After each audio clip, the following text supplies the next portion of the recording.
So his smell filled this room. He worshiped with us pretty much every Sunday when we met in the evening. And he was always here before anyone else arrived. He had his belongings in a bag. And he would come in, and it was a really good place where he could sit and just be. Probably one of the very few places he could sit and just be. He lived on the steps at the church at 31st and Broadway. And he really, the best we could tell, didn't have any connections to anyone. You could find him in one social service agency registry back in 2018. But he was, as best you could tell, alone in the world. I took him to lunch a couple of times, and he just didn't track a lot, didn't share a lot. And what was tricky was just how strongly he smelled. I volunteer at Cherith Brook, a lot of you do, and down at Micah Ministries, and people line up early in the morning to get a shower. People want to be clean. People want to feel, the water just bathing over them. So his smell, it was more a sign of how disconnected he was. And I admit, it was hard for me because I was always concerned about what other people, how uncomfortable people might feel. And it wasn't just the smell, it was this reminder that this world is not as God intended it to be, right? This idea of a world where there was not a needy person among them, that's about as far from where we live as we could be. But his smell was not nearly as difficult for me as the smell of the Russian Orthodox priest that I met when I went to the Soviet Union in 1990.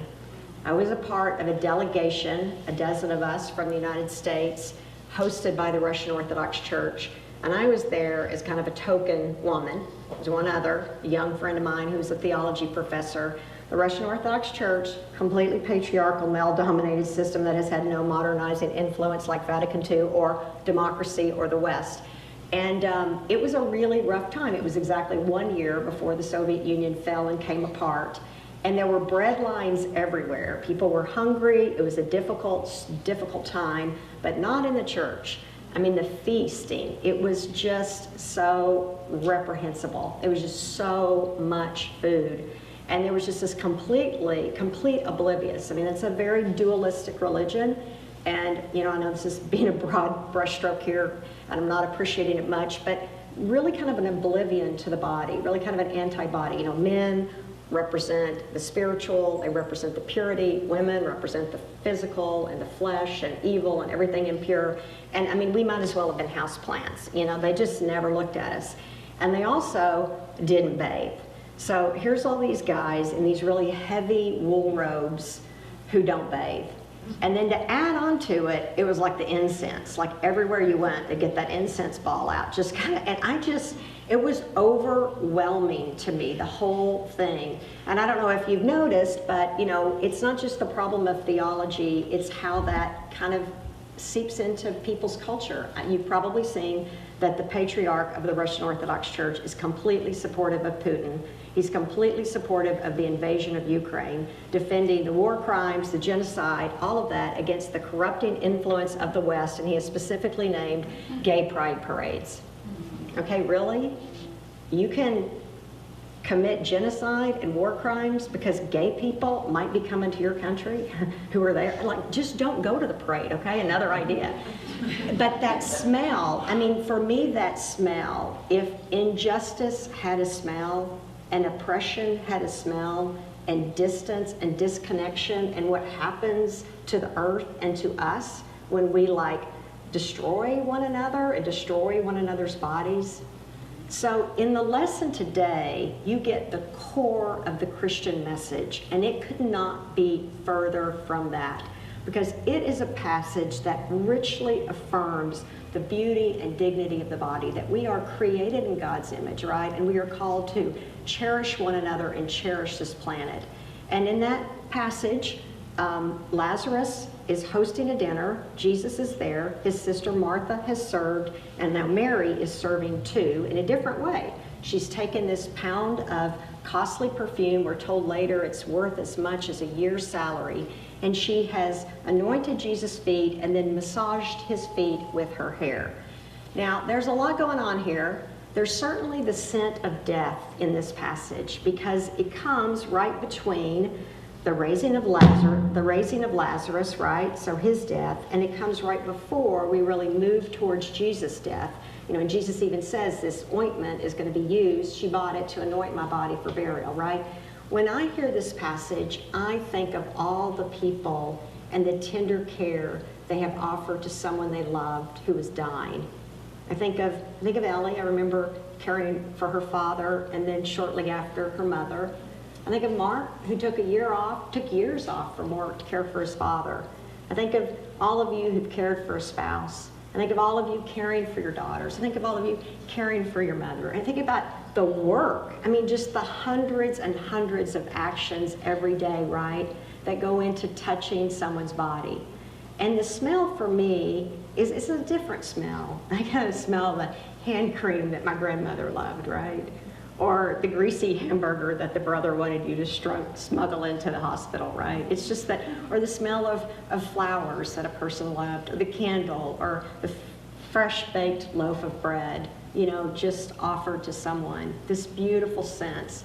And that's not all that's going on, right? Like, okay, guys, when was the last time a woman put perfume on your feet and massaged them with her hair, right? So I asked Joe, like, do you not think, because like none of the scholars, like especially the male scholars, they just stay away from them. The feminist scholars are right in there. You know, there's a lot in here that's kind of sensuous and evocative. So I asked Joe about it, and he went straight for that scene in Pulp Fiction where the two lead characters have the 4-minute monologue about what does a foot massage mean, you know, and then I asked the guy, so then he had to play it for me, John Travolta and Samuel Jackson, like, okay, a foot massage, it probably means something, right? And then I asked, you know, at our Torah study, the rabbis and the pastors, the guys, and they all went straight for the erotic poetry and the Song of Songs, right? So, you know, there's something going on here. And some people even like talk about a betrothal scene or some relationship, but no matter what, there's something going on here about the vulnerability and the beauty of the body and the tenderness. I mean, can you imagine really touching someone's feet with your, and just the love and the gentleness? But that's not all that's going on here, because it's not just Jesus' body, there's also the body of the poor. And they're sort of just in the background, but Judas brings them in there. He says, how come this perfume wasn't sold and given to the poor? And Jesus again responds with that line that's very well quoted, oh, I'm a short timer, but the poor you'll always have with me. But he's quoting Deuteronomy 15, and the rest of that passage that people drop off is, poor you'll always have with you, so open your hand to the poor. That's the rest of the quote. So open your hand to the poor. So don't be tight-fisted, always open your hand.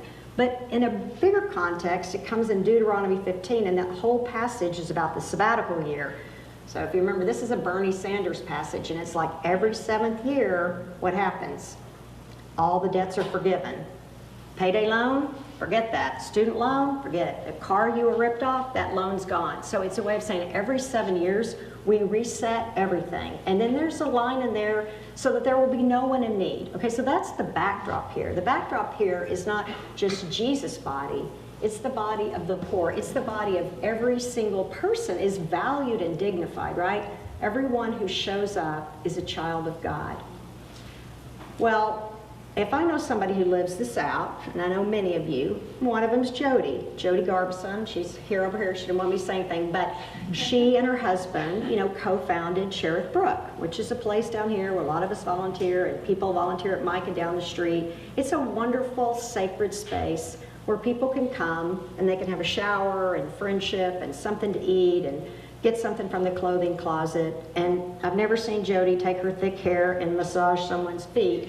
But if I was gonna bet on somebody who has the kind of bold, fierce love and just might do it, she'd probably be one of the people. But one of the things I've noticed from working there is, volunteering there, is how much she touches people.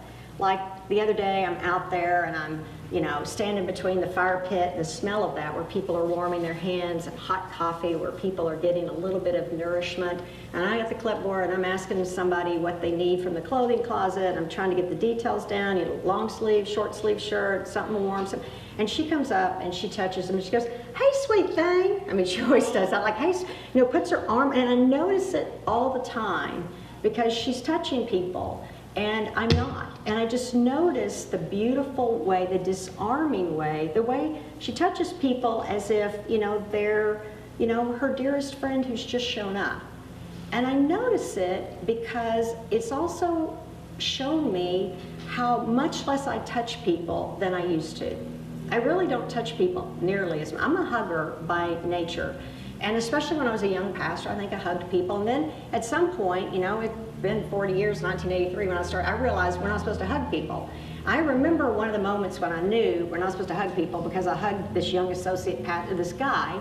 He to me was like he was like a little brother. I loved him. And I remember, somehow I just remembered knowing in that instance, that's not okay. Like you're not supposed to, and there's obviously been something gained by this, right? Like hopefully kids know more about appropriate touch, and hopefully people who are perpetrators have been, dealt with more. But there's also something that's been lost, right? I mean, what do they call it? Like touch starvation. Now I still hug. I still hug people I know, like if they hug me first, I know they're okay, and I do the kind of side hug. But especially COVID, oh my gosh, sometimes I think about how many people, especially elderly, may not have been touched, right? People could go months without having anyone physically touch them, just reach out and touch them. And so I'm thinking about that. I'm kind of trying to, I'm not sure what to do about it, but I'm really sure that part of the pandemic is the isolation. That's a big part of what we're dealing with still. And every single day, like I said earlier, every single day, somebody tells me, if it's not 5 people, one person tells me that they're too withdrawn, or they're too isolated, or they're not close enough to people, and that they're trying to make that change and shift. And I think part of the reason we need to do that is not just for other people, but for ourselves, because we get so much out of reaching out to other people. So on Tuesday, I went over to see Kay Ward, wonderful member of our community who's dealing with all the side effects from all the medicine that she's bravely using to beat back this brain tumor she has. And we were visiting, and she had a little card for me because it was the day I'd been ordained 35 years, and she had some little flowers. And she said to me, which smelled beautifully, and she said to me something like, gosh, can you imagine how many people you've touched in 35 years? And honestly, I hadn't really thought, maybe, who knows? And then I thought, well, yesterday I know I touched 2 people because I was at Cherith Brook, and I'll call them Mandy and Sherry. And Mandy has this really thick, long red hair. It's really pretty, but she lives in a camp, and of course it's hard to keep it clean and combed and brushed. And so she'd asked if she could have a brush. She needed some other things, and then on the way to get those other things, I ran into Sherry, and she asked if we could get a headband so she could keep her hair out of her eyes. So I went down and got interrupted and this and that, came back with this, and forgot the brush, knew and couldn't find the headband. And then they asked again. So I went back down, got somebody else to help me, and I found a brush. I mean, it wasn't brand new, but it was a really nice brush. And I didn't have a headband, but it had like a little clip, right? Kind of like a barrette, and also like a little comb. So I went back up there and outside, and they just giving Mandy the brush and seeing how pleased she was, and then giving Sherry the little barrette. I had 3 options. She chose 2 of them. And I've thought about that simple thing 50 times this last week. That is the one thing I can say I did last week. I mean, it really, and every time there's been something horrible, I've thought about that brush and that barrette, right? I mean, it's not like, I don't know what to say. I mean, we started Lent talking about bold, fierce love. We got 2 weeks left. I'm thinking, let's just go with something small and tender, right? Like, maybe today you can think about that person you've been thinking, I really want to reach out to them, and how about just reach out to them, And maybe you can go through your house and see if you've got some extra clips and hairbrushes and things you don't need, and some lotion, something that smells, and because you never know who that might touch, who that might encourage, right? May this God, who has created us so beautifully, right, to share passion with people, to share friendship and love, to share care and tenderness. This God who has created us for one another, to bathe our dying mother's body, right? And to nurse our children, and to send our grandkids out into the world. This good God, may this good God fill us with love, that we might fill the world with that sweet smell. Amen. Amen.